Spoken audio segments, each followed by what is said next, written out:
Welcome to the Emotional Eating Unwrapped podcast. I'm your host, Alana Kessler, an emotional eating and weight loss coach for women looking to fall in love with eating, create healthy attachments with food, and lose weight sustainably. Hello and welcome to another new episode of Emotional Eating Unwrapped. I'm your host, Alana Kessler, and today we're unpacking something that lives really deep under the surface of so many food struggles. And it often goes unnamed. And what we're going to talk about today is the fantasy that hunger equals safety. So I know we often talk a lot about compulsive eating, overeating, but today's episode is actually going to be more geared towards the woman who is scared of feeling full, right? Who's really just fears that feeling when the stomach feels like it has too much food in it. And you know, when we get underneath the hood of this, a lot of times what is underneath this, and we're going to dive deeper into this, is the emptiness that you are holding on to means that you have control. That as long as you're not full, you're not failing. And I think that's a really deep insight. That's a really deep thing to think about, is that when we have emptiness in our stomach and when we feel hungry, when we have that feeling of empty, we're not a failure. And we're going to go into the psychology of restriction, the nervous system's relationship to fullness, and the emotional root of the belief that being empty is better. So let's talk about the illusion of safety through emptiness, right? Let's get into this specific part of it. Because for so many women, especially women who are more on the type A side, and I would say, you know, women that have high expectations of themselves, that are maybe hard on themselves, hunger isn't just physical, it's emotional. It provides something. It provides clarity. It means there's a clean slate, right? We associate a sense, like a sense of cleanness to it, right? And we can think that it puts us in a sense of in a state of control when everything else feels like chaos. So when your inbox is overflowing, when the kids are like, you know, unruly, when your schedule changes last minute, when your relationships feel like tightropes, when your to-do list feels super long and you're not getting enough sleep, hunger, that feeling of emptiness and even hunger can feel like order, right? It can feel like order. And it's one of the only things you control is this state of feeling. And that sense of control, that state of feeling, is addictive. It's addictive, not because you're vain, not because you're obsessed with thinness, although sometimes that can be overlapping, right? Where we start to overlap between this feeling of emptiness with thinness. But mainly it's because your nervous system has been conditioned to associate less with safe. So when you're empty, you feel like you're doing something right. You feel like you're not being too much. You're not taking up space. You're being good. And this is where this sense of control starts to feel like the only thing that feels orderly to you or safe to you, but it very quickly could turn into feeling like a jail and like you're trapped. And it slowly starts to erode your energy. It erodes your trust in your body. And it starts to really, really impact your ability to have a healthy and adaptive relationship with food. So now let's talk. We just talked about the emptiness piece. Now let's talk about the other side of this, right? When fullness feels unsafe. Because if emptiness feels like control and order, then fullness can feel like chaos.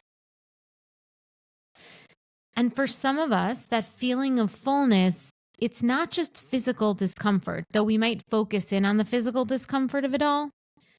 But really what's happening is that somewhere subconsciously, it becomes emotional vulnerability.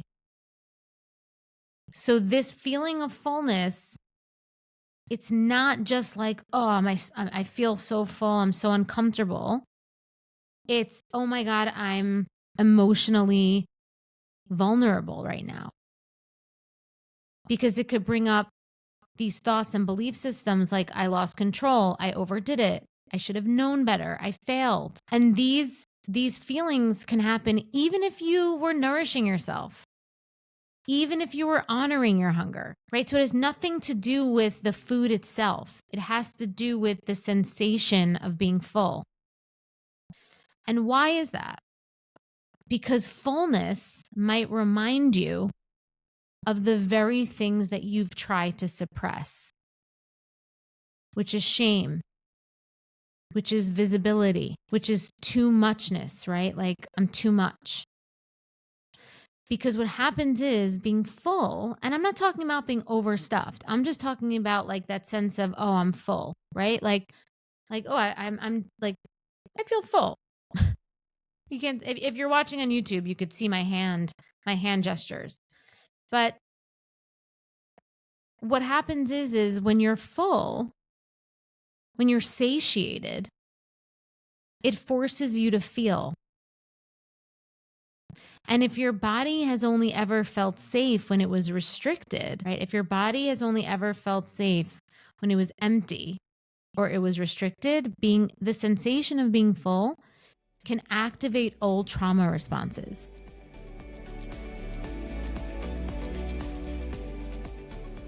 I remember what it felt like to be stuck in the cycle of emotional eating. I tried every diet out there, counting, tracking, restricting, but nothing ever worked. Food controlled my life, my thoughts, and I constantly felt guilty after eating. But once I learned how to heal the emotional triggers behind my eating and trust my body, everything changed. I stopped obsessing over food, the weight started coming off naturally, and I found real freedom in how I ate and lived. So, I created the Sober Eating year-long mentorship to help other women experience the same transformation. So you can stop battling with food, you can lose weight without deprivation, and you can feel confident in your body again.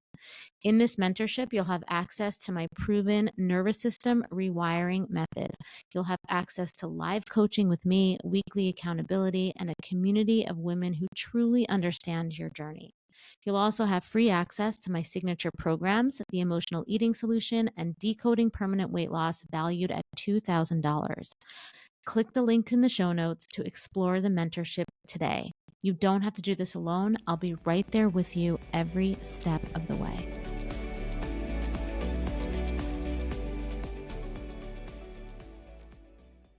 And this is often why there are these binge restrict cycles, because you feel full, you're triggering this emotional vulnerability, and then you feel guilty immediately. You punish yourself by restricting, and then the deprivation becomes too much and you binge again, right? And the restriction you think is going to give you that sense of control, but like, it doesn't. And then the cycle keeps happening. And it doesn't happen because you're broken. It's not even about the food. It doesn't happen because you can't, it doesn't happen because you can't control yourself. This isn't like a flaw in you. It's because your nervous system is trying to protect you with a survival strategy that it learned a very long time ago. That's just not serving you anymore. So if we trace the origin of this, where did this all begin? And for many of us, the glorification of emptiness started when we were really young. Maybe you were praised for being really easy, like an easy child. You didn't need much. You didn't complain.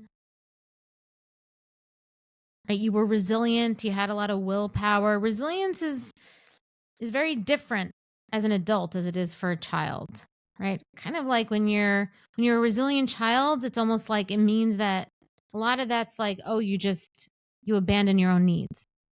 Right? And then maybe for some of you, amidst emotional chaos, food was the only area that you could manage. And somewhere along the line, food and emptiness and this feeling of never being too full and being able to sustain this emptiness feeling inside became a part of your identity. And it became a coping mechanism for you to assert power and feel empowered and in control. And like all coping mechanisms, it worked until it didn't. Right? Because if you were raised, or if you somewhere along the line got a message that taking up space was dangerous, then feeling hungry, that feeling of emptiness, became your safety blanket. Not because it made you feel good, but it made you feel in control. Right? Even when it led to late night binges, secret eating, constant obsession, even when it made your life feel really small. And this is why we can't heal emotional overeating or addictive entanglements with food and dieting with willpower alone. Because it's not about us. It's not about willpower. It's not about not being able to control food. We have to understand the deeper meaning, the deeper motivations behind the behaviors. So how do we move from this survival mode where we feel like we need to feel empty to feel in control and to feel safe, to self-trust? And we do that by reframing fullness. So like I said in the beginning of the episode, when you have this belief system that fullness is makes you vulnerable and is an unsafe place to be in your body, when you're full, you're going to feel potentially like you failed. Or like I said, it's dangerous. And so it's important that we reframe fullness, that it's not failure, it's not dangerous, but it's feedback. Fullness is your body. Fullness is just your body saying, I'm here. Right? The fullness isn't dangerous. It's actually like presence. It's a biological, physiological signal that you exist and that you are alive. Right? It's saying, I'm here, I'm fed, I'm safe, actually. And so why such a big part of healing is sitting with healthy fullness, satiety, not needing to restrict so that you feel empty or go overboard so that you feel overly stuffed and you kind of like dissociate. Why a big part of this of being able to be in a full state is so important. It's because when you could sit with fullness without judgment, without panic, without dissociating, without, going completely overboard, you begin to show your nervous system a new possibility. That you don't have to be empty to feel empowered, to be okay, to feel like the floor underneath you is solid. Nourishment in this way, it's not a failure, it's not weakness. Right? It's wisdom. So we rebuild the trust by layering in consistent meals. Right? So it's important to listen to your hunger and fullness cues, but it's also important to know generally how to nourish our bodies and make sure that we're doing that. Make sure that we are giving our bodies enough nourishment. So we layer in consistent meals, right? And it doesn't mean that you have to eat till you're stuffed. And it doesn't have to be the same thing every day. It doesn't have to be prescriptive, right? We eat before we're ravenous, right? You eat before you get starving, right? And you learn that you can feel into your meals. Right? You begin to trust. You begin to trust that, feeling a little overfull isn't the end of the world, right? Like you don't have to apologize for that. Right? Hunger and feeling empty is not a badge of honor. You don't have to disappear to be safe. You don't have to be empty to be in control. Right? Fullness, being full, it doesn't mean you failed. It doesn't mean that it doesn't mean anything. It's feedback. Okay? So it's really important that you start to really understand what relationship you have with feeling full and with feeling hungry, with feeling empty, and understanding the difference between like being ravenous and being like not hungry but not full. Understanding how to relate to food in all these different states and not try to use any of these states to fill or escape an emotion, right? To fill or to provide an emotion or to escape an emotion. All right. So that's all I have for today. Thank you so much for listening in to this episode. If you follow us on YouTube and you're watching me here, hello, please like and subscribe. You can find us on Spotify and Apple. And until next time, I'm Alana, and thank you for listening to Emotional Eating Unwrapped.